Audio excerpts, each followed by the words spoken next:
back to discuss the districts on committee for regarding the Texas Annual Conference and the Board of Ordained Ministry within the Texas Annual Conference of the United Methodist Denomination in Houston, Texas. I grew up in the Texas Annual Conference administration under the United Methodist Denomination in Houston, Texas. My father, John Chester Dowden, and my mother, Grace Dowden. My father, John Chester Dowden, was a United Methodist minister that had been employed in the 80s and 90s and into 2000 under the Texas Annual Conference administration within the United Methodist denomination. He was employed under that administration and he was placed on assignment at various churches. Of course, my father had a double career as a United Methodist minister, and behind closed doors, he was a child molester. That was his other career, obviously. And clearly, the Texas Annual Conference of the United Methodist denomination has had multiple clergy who had a career on the side molesting minors. And why they would employ clergy who are capable of sexually assaulting minors would definitely be a question for them, because I don't know the answer to that. Anyway, I have been speaking out against the Texas Annual Conference for years. In 2015, I was pregnant and I was researching sexual assault within the Texas Annual Conference to find out if there was anybody else.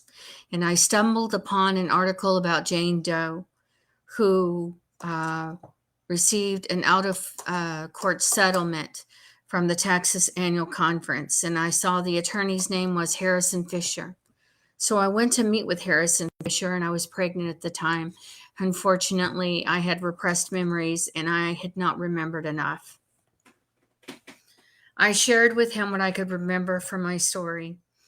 And in 2017, after my divorce, I obtained a recorded conversation of my mother, Grace Dowden, where I directly asked her if she had drugged me with codeine, a narcotic, so that I would not know that my father had been molesting me. She also did it with the intention of harm, to make me sick and also to sedate me because she didn't want to deal with me. And she did not know that I was recording her at the time. She was very arrogant with her response and was proud to admit it because she didn't think anybody would believe me, and she didn't know I was recording her. And she knew what she had gotten away with. So I met with Harrison Fisher after I obtained that recorded conversation, and he scammed me with my story. He used what happened to me to get information out of me about my childhood and growing up within the Texas Annual Conference, allegedly for his own personal gain. And the Texas Annual Conference is quite capable, allegedly, they are quite capable of using people to get information when they want to. It is a multi-billion-dollar administration. I didn't realize how much I was taking on, and I did not care.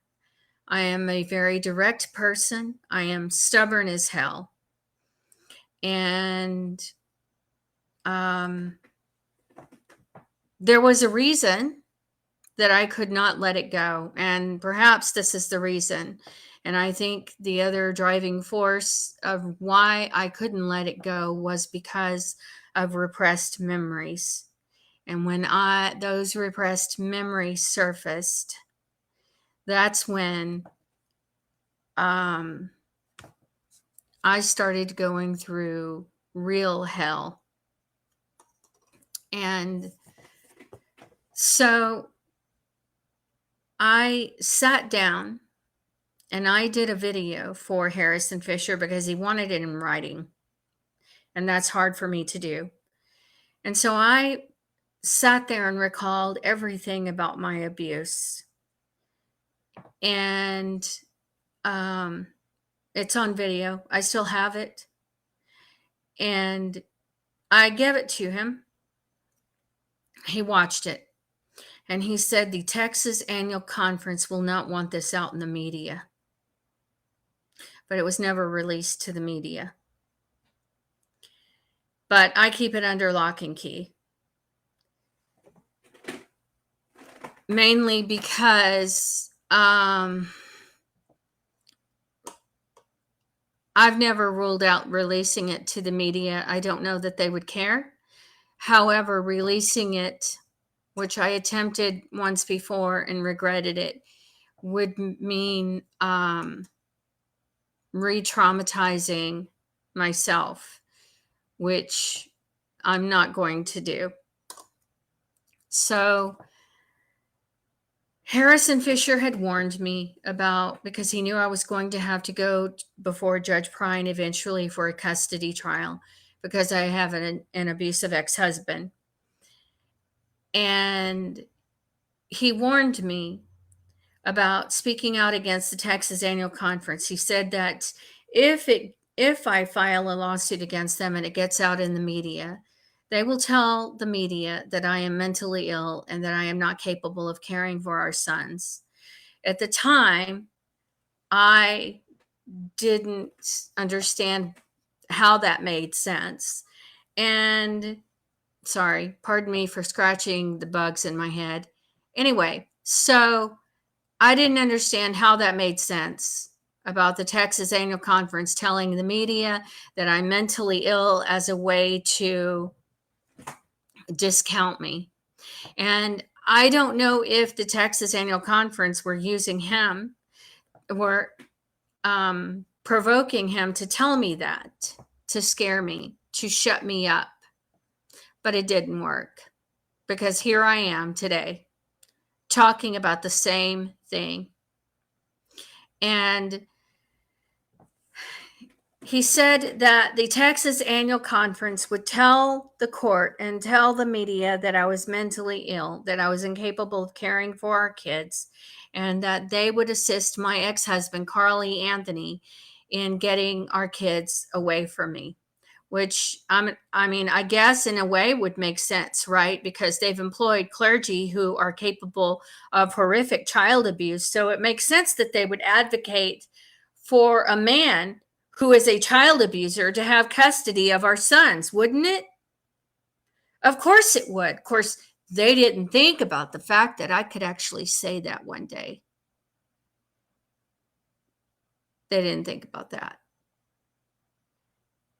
How's it working out? Not great.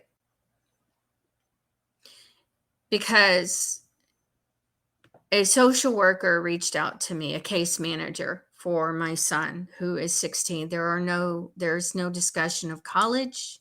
There's no discussion of getting a job. All I hear when I call is he's on the computer. He does not have any friends.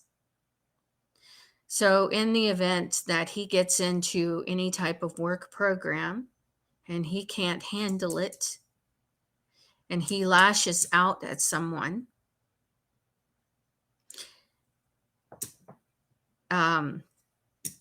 they'll find out. I've done all I can do. So now all I can do is tell my story and advocate in whatever way I can for my sons and for myself. And maybe I can shine a light for anybody who may be going through abuse within the Texas Annual Conference. And it might give them courage and hope. So, anyway, as far as Harrison Fisher telling me that the conference would say that I am mentally ill and incapable of caring for our sons. Of course, he didn't think it through, and they didn't think it through that, well, I could later say, of course, a multi-billion dollar administration that has employed a clergy who was capable of brutally murdering his wife in a United Methodist parsonage and employing multiple clergy who were capable of sexually assaulting young girls, one of them his daughter? Of course, they would be experts. The Texas Annual Conference would be experts on mental health, wouldn't they? Yeah, they didn't think about that either, clearly. And obviously, Harrison Fisher didn't think about that either. And I don't think he was thinking too clearly when he released the documents, the letter that he wrote to Bishop Huey in 2011, which was a year after I met with the bishop about my father, and they swept it under the rug. And then there's a multi-million-dollar settlement for a girl who posts photos on Facebook partying, taking shots of alcohol, and posing nude. You won't ever find anything like that from me. The only thing you're going to find is where I'm advocating for myself and advocating for victims' rights. But I understand there's nothing fascinating about that. But I'm still going to talk about it, and I'm still going to advocate. And I see that I'm 11 minutes in, so I may go over a little bit. I also went through a nasty custody trial. And my ex-husband and his attorney, they told the court that I was mentally ill. A psych evaluation was never ordered. He never went through a psych evaluation. Of course, I guess no one really needs to look at the mental health of a father who's willing to drag his son 5 feet across the carpet, physically injuring him by physically abusing him. No one needs to look at the mental health of Carl Edward Anthony after he did something like that. And no one needs to look at the mental health of Carl Edward Anthony after our son accused him of putting his hands around his neck, making him think he was going to choke him and kill him.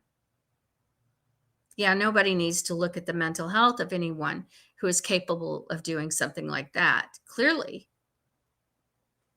Let's just focus on the mental health of someone who's advocating for abuse and victims' rights. And then when the abuse continues, you have nothing. Because I'm still saying the same thing. And that's after I spent 9 days in a psych ward and was diagnosed with PTSD from trauma. So I went through the custody trial, and my ex-husband told the court that I was mentally ill. He also falsely accused me of dropping our son on his head twice, which never happened. And I was ordered supervised visitation. I found out a few months after the supervised visitation that the Texas Annual Conference was involved with the Domestic Relations Office. How would I know that? Because the Domestic Relations Office is using 2 United Methodist churches that are under the Texas Annual Conference administration. How would I know that? Well, because I grew up within the Texas Annual Conference. And if it says United Methodist and it's in Harris County, it is under the Texas Annual Conference administration within the United Methodist denomination.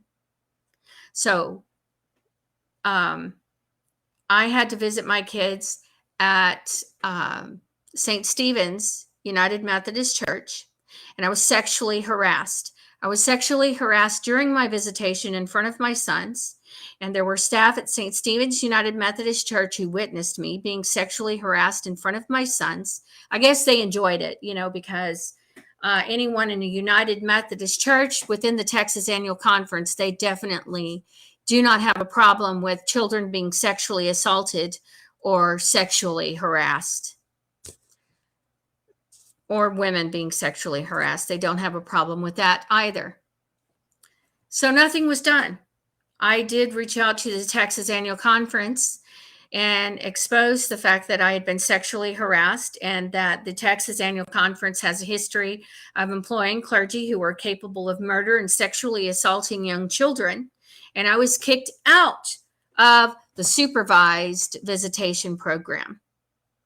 And the Texas Annual Conference failed to divulge information to visiting parents and custodial parents within the domestic relations office supervised visitation, that there were clergy that were employed under them that had been employed under them at one time, who committed crimes that are no longer employed under them. It doesn't matter that they're no longer employed under them. It is the fact that there is a repetitive history. There are 3 clergy who were criminally charged, 1 for murder, 1 for wire fraud, and 1 for sexual assault of a minor. And the common denominator among those 3 clergy is the Texas Annual Conference administration of the United Methodist Denomination. Also, Cynthia Harvey recently posted on her Facebook about they made history because they now have the first Hispanic district superintendent of the Texas Annual Conference. But you see, that doesn't change anything. That doesn't change anything that they are a multi-billion-dollar administration that would retaliate against any sexual assault victim who speaks out against them. They are still the same administration that employed Michael Tabb, who was capable of murder and brutally murdered his wife in a United Methodist parsonage while he was employed under the Texas Annual Conference administration. It doesn't change the fact that they employed Kendall Graham, who sexually assaulted a young girl on his couch and videotaped it.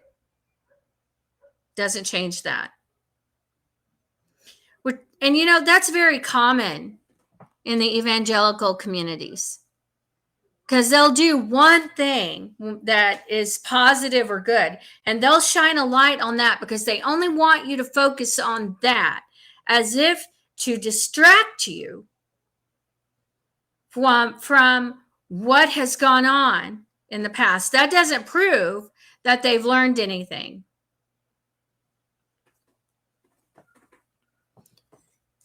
Because that's the same administration that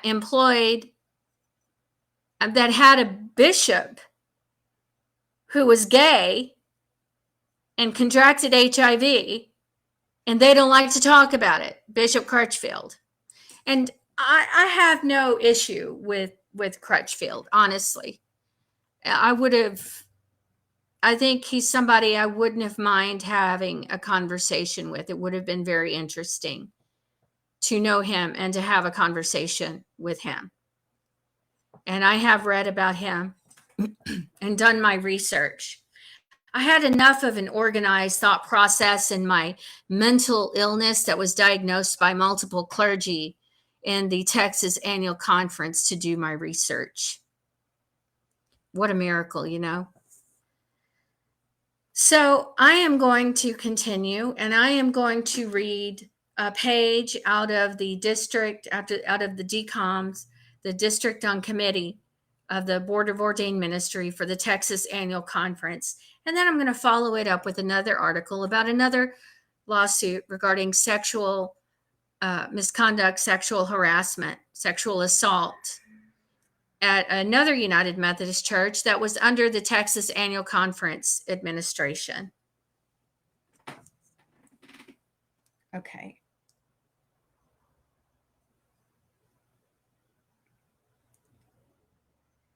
All right, and this is before the certification interview.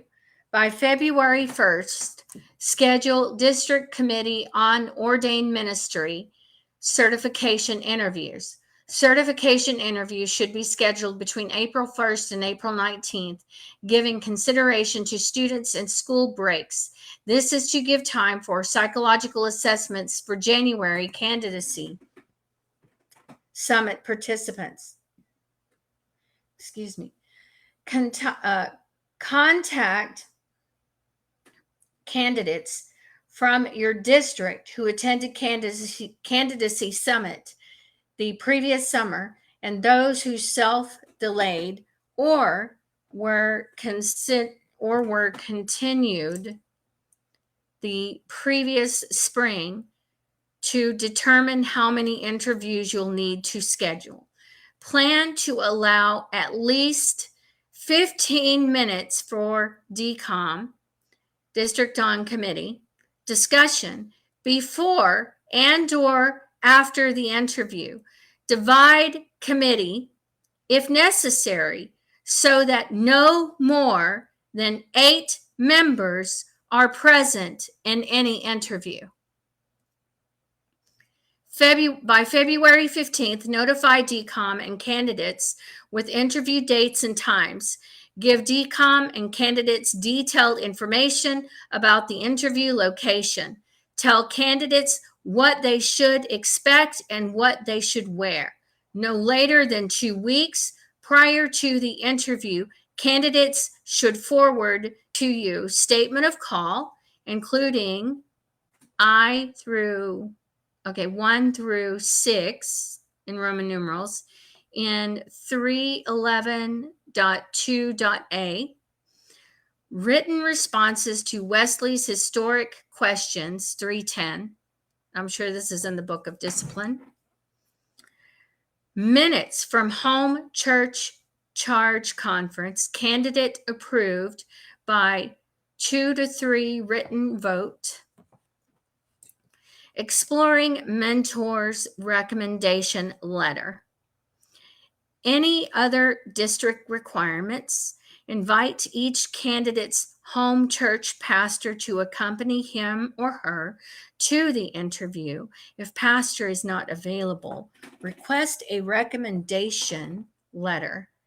After interviews are scheduled and DCOM candidates and home church pastors are notified, collect the rest of the information you will need for the interview.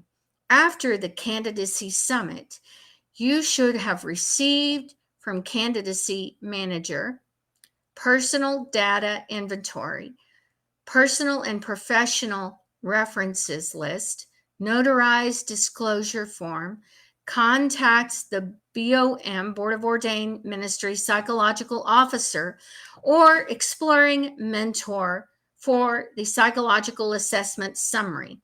2 weeks before the interviews, confirm that all candidate information has been received. Forward candidates' information to DCOM members who will be present during that interview.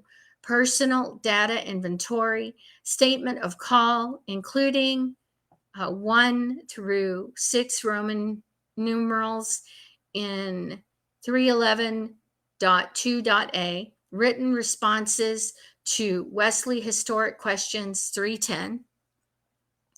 DCOM members should prepare for interviews by prayerfully reviewing candidates' information.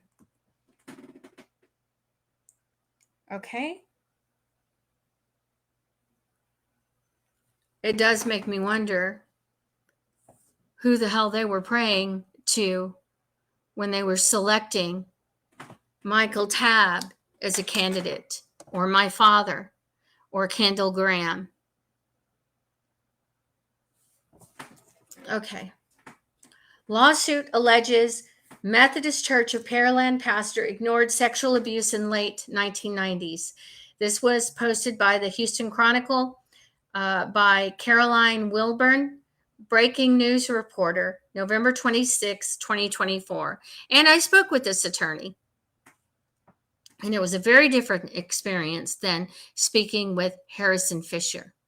And when I spoke with her, I knew she was an excellent, legit attorney and very professional. The Harris County Civil Courthouse, 2001 Caroline Street, is shown Wednesday, September 25th, 2024 in Houston. And the photography was by Melissa Phillips, staff photographer. Repeated sexual abuse of a minor in the late 1990s at First United Methodist Church of Pearland was ignored by the church's former pastor, according to allegations made in a lawsuit against the church and several of its governing. Okay.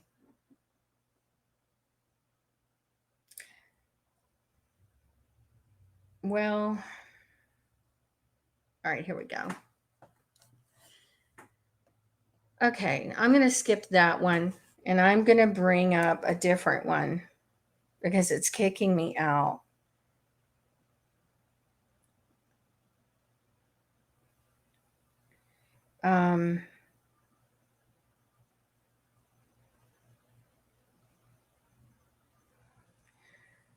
All right. So I'll just read from the AI overview from Google. A lawsuit filed in October 2024 alleges that a former pastor at First United Methodist Church of Pearland ignored repeated sexual abuse of a minor in the late 1990s. Details of the allegation: abuse by staff. The lawsuit filed in Harris County claims that, a leader in the church's youth program named Denise Gee groomed and repeatedly sexually abused a male minor identified as John Doe. Negligence by leadership. The suit further alleges that the church's former pastor was aware of the situation and failed to investigate or report it. Why is that not a surprise? Why does that not shock me? Incident with alcohol. The lawsuit includes, sorry for misspeaking, the lawsuit includes an account from 1995 in which Gee allegedly provided alcohol to the minor and other underage youth, leading to a single vehicle car crash. Long-term impact. The lawsuit states that the abuse led the victim to suffer from debilitating anxiety, depression, and drug dependence. Isn't that interesting? Because I did share that I spent 9 days in a psych ward and I received a diagnosis of post-traumatic stress disorder. But I don't think that's what the Texas Annual Conference had in mind. They wanted me to have some type of mental illness where I could not speak, where I was verbally and cognitively, severely verbally and cognitively incapacitated, where I was permanently silenced. See, that's what people are looking for when they want to attack somebody's mental health, because what they want is for them to be in some type of catatonic state where they can't speak. That's what they want.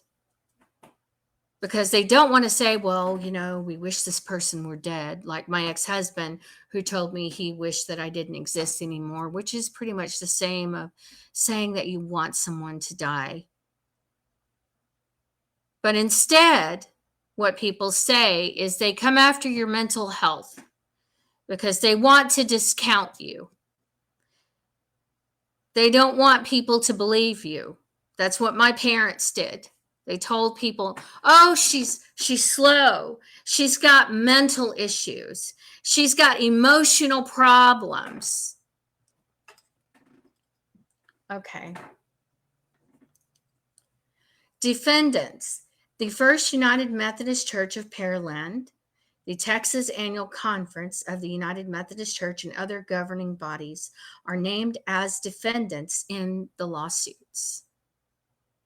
Legal response. The Texas Annual Conference submitted a general denial of all allegations in November 2024 requested a jury trial. As of that time, other defendants had not filed a response yet. Isn't that a surprise, right? Big shocker. No, that's not us. Of course, they wouldn't acknowledge it because the Texas Annual Conference administration are nothing but cowards. And yet, they want to talk about, oh, look, we have employed the first Hispanic district superintendent. What have you done for the victims of the abuse that have suffered that they have experienced from your clergy?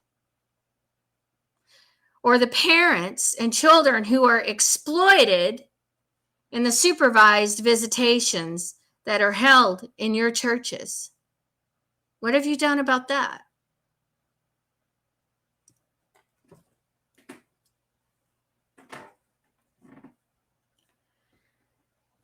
So that is all I have for today. I'm going to do another video because I missed a day. I was in a significant amount of pain yesterday, and I spent all day in bed.